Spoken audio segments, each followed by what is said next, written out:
floor held at Robinson's ground floor activity area, Haro, Iloilo City. Given this 8th day of September 2024 at Robinson's ground floor area, Haro, Iloilo City. Signed by Ma'am Teresa Villanueva, Monitoring Officer, Cluster 2, Haro District, and Ma'am Jennifer Pagad, Child Development Corner President, Cluster 2, Haro District.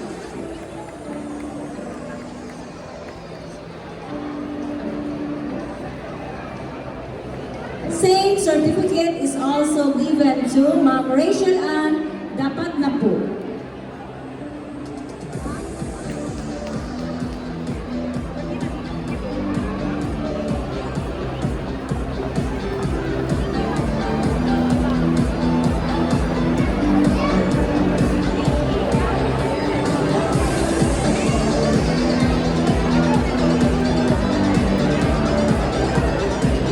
Same certificate is also given